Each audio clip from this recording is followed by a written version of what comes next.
ओए छोटे, जल्दी हाथ चला, देख नहीं रहा आज रश बहुत है और बकिया भी काम ऐसे मर मर कर रहा है। निगरान ने बर्तन धोने वाली जगह का मुआयना किया तो वहाँ साजिद धीरे धीरे बर्तन मांजने में मसरूफ था। आज रश भी ज्यादा था, इसलिए निगरान को उसकी सुस्ती पर खूब गुस्सा चढ़ा और जबरदस्त डांट पिला दी। साजिद उसकी दहाड़ सुनकर अंदर तक कांप उठा और तेज तेज हाथ चलाने लगा। निगरान, जिसे इस काम पर मामूर किया गया था कि वो इस होटल पर काम करने वाले अफराद की निगरानी करे कि कोई अपने काम में कोताही तो नहीं बरत रहा। साजिद ने बर्तन धोकर सूखा कपड़ा भी मार दिया तो निगरान ने उसे मेजें और कुर्सियों की सफाई का हुक्म सादिर फरमाया। 1 बज चुका था, होटल पर रश में इजाफा हो चुका था, उसे भूख भी सता रही थी। 12 बजे से ही उसके पेट में चूहे दौड़ना शुरू हो गए थे, जबकि खाना 3 बजे मिलना था। मजबूरन अपने नातवां जिस्म को उठाता हुआ मेजें और कुर्सियों की सफाई में लग गया। वो अभी छोटा सा था कि जब उसके वालिद कैंसर की वजह से इस दुनिया से रुखसत हो गए थे।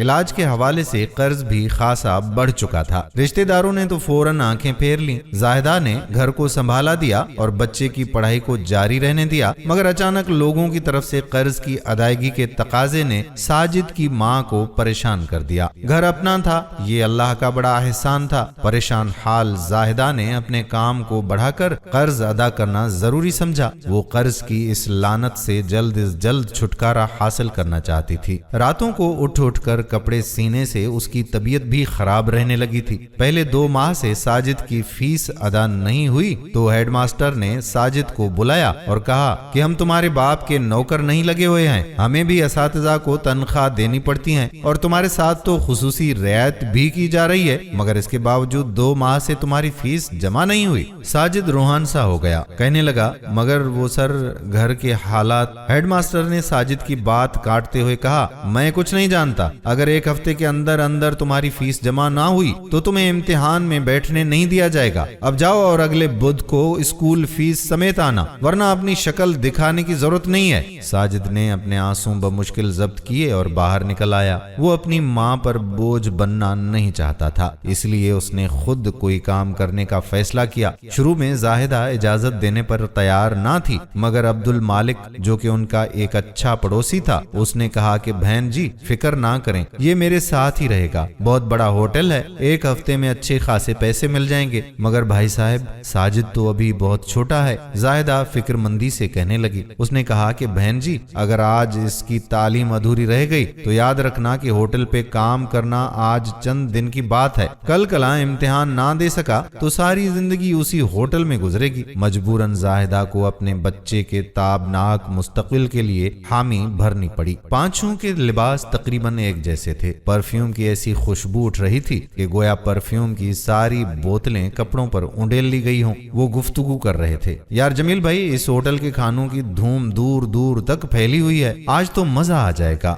उनमें से एक बोला, इस होटल को देखकर तो मेरी भूख चमक उठी है। दूसरे ने लुकमा दिया। वो पांचों होटल की तरफ बढ़ने लगे ही थे कि अचानक एक बच्चा उनके सामने आया। उसके हाथ में बेशुमार गुलाब के फूल थे। साहब जी, 1 फूल ले लो ना, सिर्फ 1 फूल। नन्हे बच्चे ने गोया इल्तिजा शुरू कर दी। जमील साहब ने जेब में हाथ डाला और 100 रुपए का नोट बच्चे को देते हुए कहा, जाओ बेटा, ये मेरी तरफ से तोहफे के तौर पर कबूल कर लो। बच्चा पहले तो झचका, फिर नोट लेकर एक समत चल पड़ा। अब ये काफिला फिर होटल की जानिब गामजन हुआ, लेकिन अब उनका मौजू बदल कर हेडमास्टर जमील साहब की फयाजाना तबीयत की तरफ मुड़ चुकी थी। कहने लगे कि अपने जमील साहब ने शायद ही कभी कंजूसी की हो। इनमें से पहले वाले ने कहा तो दूसरा भी बोल पड़ा, हाँ तुम बिल्कुल ठीक कह रहे हो। वो पांचों होटल में सजी खूबसूरत मेजों के गिर्द कुर्सियों पर बैठ चुके थे। तीसरा कहने लगा कि हजरत जमील भाई के साथ मेरा अक्सर दूसरे शहरों में आना जाना होता रहता है और रास्ते में किसी भी किस्म के बच्चे ने कोई चीज बेचना चाहिए तो जमील साहब ने बगैर कोई चीज लिए एक बड़ी रकम उस बच्चे के हवाले की। तीसरा अचानक जमील साहब की तरफ देखकर कहने लगा कि जमील साहब, वो बच्चे वाला वाकया याद है? जमील साहब अनजान बनते हुए कहने लगा, कौन सा वाकया? अरे सर, वही जो अपनी माँ की आंखों के ऑपरेशन के लिए भीख मांग रहा था और आपने उसी वक्त जो 10,000 उस बच्चे के हवाले कर दिए थे और सब लोग आपकी तारीफ भी कर रहे थे। अखबार में शायद खबर भी आई थी। जमील साहब बोले, अरे हाँ, याद आ गया। चौथे आदमी ने आवाज लगाई जो अब तक खामोश था, ओए वेटर, कहाँ है? वो आ रहा है। दूसरे ने सरगोशी की, बेचारे को देखो तो सही, अभी उम्र ही क्या है। अब नन्हा वेटर साजिद उनके नजदीक आ चुका था। कहने लगा, जी सर, आर्डर दीजिए। आवाज सुनकर जमील साहब ने वेटर को गौर से देखा। अरे साजिद, तुम? साजिद ने कहा, सर आप यहाँ? अरे जमील साहब, ये वही बच्चा नहीं है जिसे आपके स्कूल में गालबन फर्स्ट डिवीजन आने पर खुसूसी इनाम दिया गया था? जमील साहब ने एतराफ किया, हाँ बिल्कुल ये वही बच्चा है। अरे नन्हे बच्चे, तुम यहाँ कैसे? तुम्हारे प्रिंसिपल तो निहायत दरिया दिल हैं। क्या तुम अब भी इनके स्कूल में पढ़ते हो? वो कहने लगा, जी हाँ।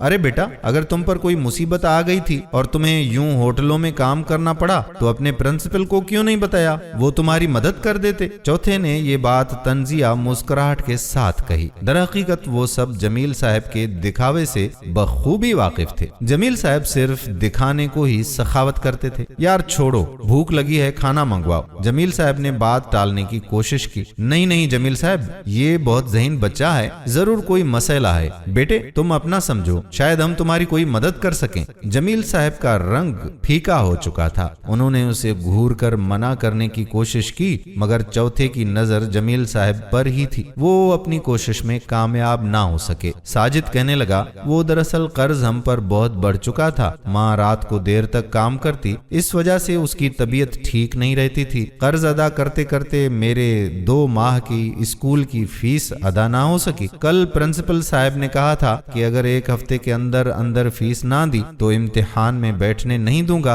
बस इसी वजह से यहाँ काम करने के लिए आया ताकि फीस अदा करके इम्तिहान दे सकूं। उन चारों ने हैरत भरी नजरों से मास्टर साहब को देखा, जिनकी नजरें शर्मो निदामत से झुकी हुई थीं, और वो सोच रहे थे कि रियाकारी का अंजाम ऐसा होता है। काश जमीन फट जाए और मैं जमीन में समा जाऊं, मगर अब मुमकिन ना था। लेकिन एक तब्दीली वो अपने अंदर महसूस कर रहे थे। दोस्तों, हम लोग दिखावे की कुर्बानियां, दिखावे की खैरातें देते रहते हैं, लेकिन ऐसे मासूम लोगों की मदद नहीं करते। अल्लाह ताला हमें सीधे रास्ते पर चलने की तौफीक अता फरमाए, आमीन। वीडियो पसंद आई हो तो शेयर जरूर कीजिए। आने वाली वीडियो तक अपने मेजबान कादिर बख्श कल्होड़ो को इजाजत दीजिए। अल्लाह हाफिज।